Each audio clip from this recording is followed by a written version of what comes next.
Pemirsa, masih bersama saya Syifa Aulia dalam Berita Kaltim hari ini. Kembali kami sampaikan 3 berita utama Kaltim hari ini. Pergelangan tangan seorang asisten rumah tangga di Samarinda dibacok seorang pria hingga putus.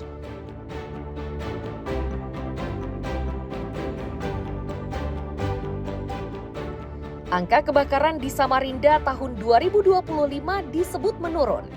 Sementara penyebab kebakaran masih seputar korsleting listrik dan kelalaian warga.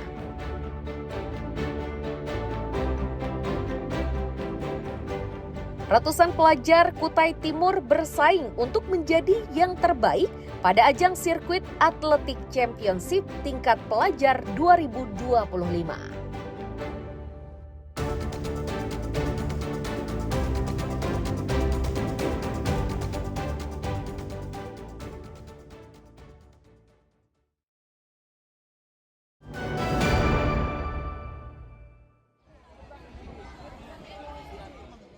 Sebanyak 218 pelajar jenjang SMP dan SMA dari Sangatta Utara, Sangatta Selatan, Rantau Pulung, dan Sangkulirang ambil bagian pada sirkuit atletik championship tingkat pelajar se-Kutai Timur.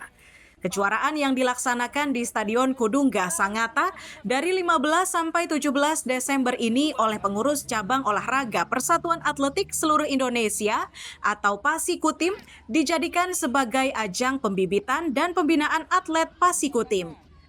Sekretaris Umum PASIKUTIM menyatakan selama 3 hari digelar lomba, para pelajar mengikuti beragam nomor lomba untuk putra-putri, mulai dari 100 meter, 200 meter, hingga 1.500 meter, termasuk 3.000 meter jalan cepat.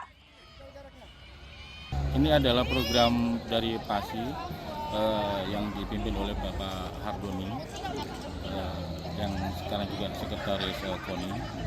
Beliau menitik beratkan bahwa pembibitan atlet itu dimulai dari SMP, SMA. Nah, ini nanti akan dipersiapkan di Popda, kejuaraan Kejurprov, kemudian Popda Provinsi, kan olahraga pelajar daerah. Kemudian juga dipersiapkan di PON kalau memenuhi limit waktunya. Selain mempertandingkan nomor lari, kejuaraan atletik pelajar ini juga mempertandingkan sejumlah cabang olahraga atletik lainnya, seperti tolak peluru, lempar cakram, lempar lembing, hingga lompat jauh. Tim Liputan dan Amir Hamzah melaporkan dari Kutai Timur.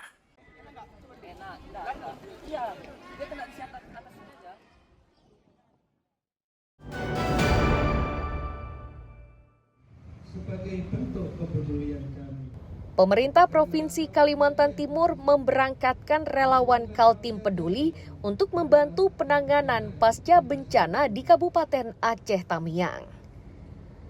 Pelepasan relawan ini berlangsung di halaman kantor Gubernur Kaltim oleh Sri Wahyuni, Sekretaris Provinsi, Rabu siang. Sri Wahyuni mengatakan, para relawan yang diberangkatkan ini nantinya akan bergabung dengan petugas yang lebih dulu berada di posko bencana. Dalam tugasnya, tim ini akan difokuskan untuk membantu operasional dapur umum, rescue, dan bantuan kesehatan.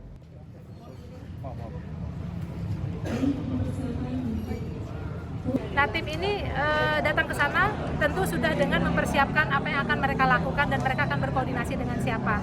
Misalnya tim Tagana, kita dapatkan laporan dari sana bahwa mereka memerlukan tenaga. Jadi tim Tagana kita tidak membawa alat, tetapi lebih kepada membantu untuk dapur umum yang ada di sana. Tim rescue tentu bergabung dengan yang di sana, kemudian tim kesehatan juga demikian. Untuk kegiatan ini sendiri, ini kita gunakan dari dana BTT yang dialokasikan ke Badan Penanggulangan Bencana.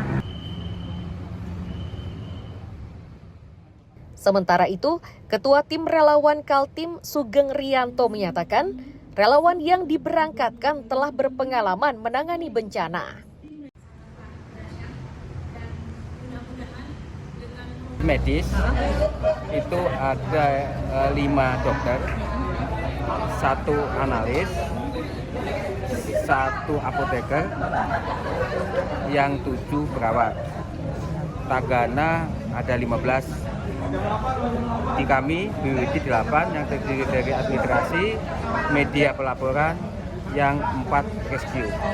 Kesiapannya sendiri mana Pak saat ini? Untuk kesiapannya alhamdulillah semuanya itu sudah teruji, sudah pernah mengikuti beberapa penanganan ini. Sesuai rencana, relawan Kaltim Peduli yang diberangkatkan ini akan berada di lokasi bencana selama 10 hari. Sedang untuk pemberangkatan para relawan dibiayai menggunakan dana tidak terduga. Iswanto dan Amir Hamzah melaporkan dari Samarinda.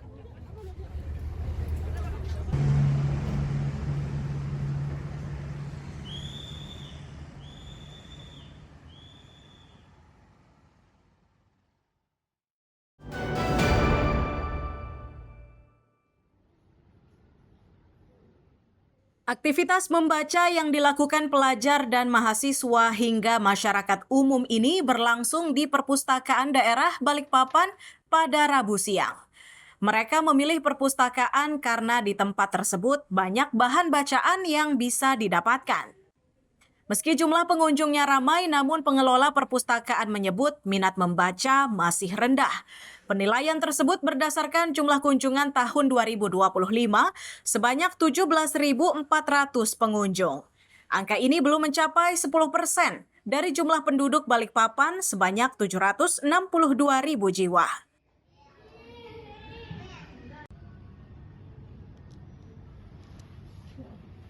Untuk di kami ya Perpustakaan Daerah, kami ini kan melayani satu kota dengan jumlah penduduk sekitar 700.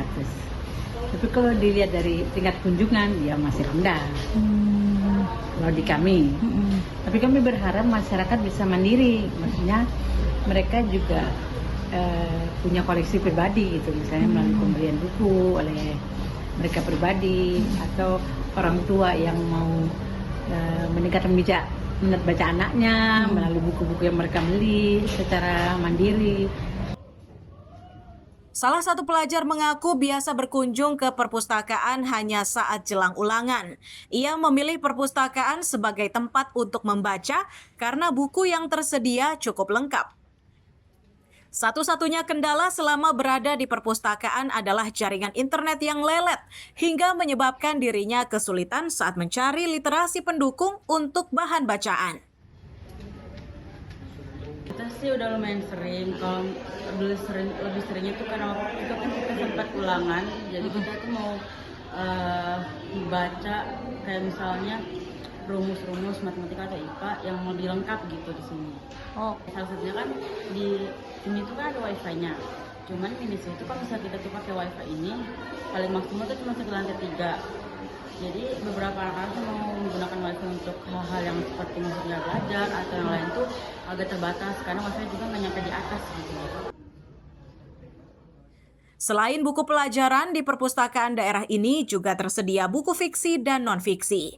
Buku-buku tersebut disiapkan untuk menarik minat masyarakat umum berkunjung dan membaca di tempat tersebut.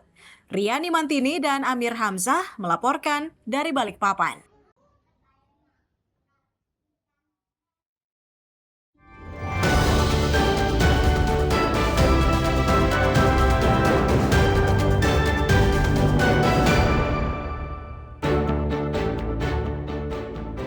Berita tadi menjadi akhir perjumpaan kita hari ini. Saya Syifa Aulia, pamit undur diri. Selamat pagi dan selamat beraktivitas.